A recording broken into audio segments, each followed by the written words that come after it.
तमाना मुस्तफा जी नबूवत सभनी जे ला मदीने पाक में हबीब कहीं जगह पा आया पे तो हबीब कहीं सब छो या मोहम्मद या रसूल अल्लाह या मोहम्मद या रसूल अल्लाह। हबीब जी ज़ात बाबरकाती जो पोते वाझाए त एकड़ी हरणी बेचारी जार में फाथी पईया पंजे बोलिए में पई मुस्तफा के सल्ला कर मैसर फरमायो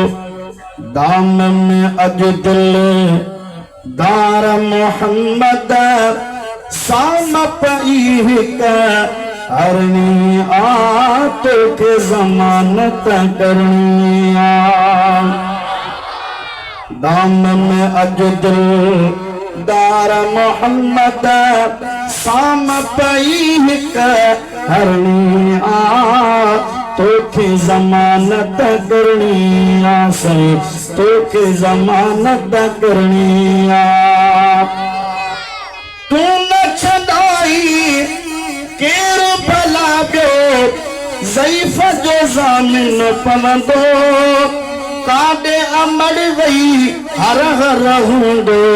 हर हिकु बचड़ो चवंदो कई बाझारी बुगड़ी बुखिन के वापस बानी भरनिया तोखे जमानत करनिया बच्चा बुख पा मरन उनके को खीर प्यारण वारो कोन हुंदो इन शिकारियत मुखे शिकार करे छड़ियो आ पर सोना जमानत खण मा इजो खीर प्यारे मोटी थी अचा मोहब्बत यो है मारी हिया बचड़े वाल करे थी की हूँ छड़ता वने आई एवज़ में था ते तरह तो वत भी हूँ नजर आया जी उनते शिकारी हाणे धनी लगो धनिया तो के जमानत करनिया मारी अचो महबूब खुदा जा वही सावरी किया इंदी केडी सच्ची तब काती है था कंद कदे कान दींदे मुंजी अमानत मोती न आई मुंजी अमानत मोती न आई तोखे बलारा भरनिया तोखे बलारा भरनिया मेरी संगे जी बला जे करे छड्या वापस मोटी न अचे त पो मुखे या जमानत जेका तू खणी पियो या हरनी तू मुखे भरे दींदे हबीब जी ज़ात बाबरकात फरमाइंदा भरे दींदुस मिठड़ो मोहम्मद पंजे पारों ज़ामिन अज दई आयस ईंदस चार दफा चई आयस रहमत वारे मोहम्मद सा रहमत वारे मोहम्मद साहिया गाल न कूड़ी करनिया तोखे जमानत करनिया हरणी बचन की पीछे तो मुस्तफा का वादो करे आई आया और मुखे जो को वापस वनो जल्दी खीर पी वनो तमा वना नाम मोहम्मद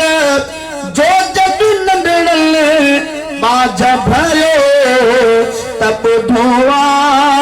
अमर का ज्यादा तन के अंदर में इश्क नबी जो धोआ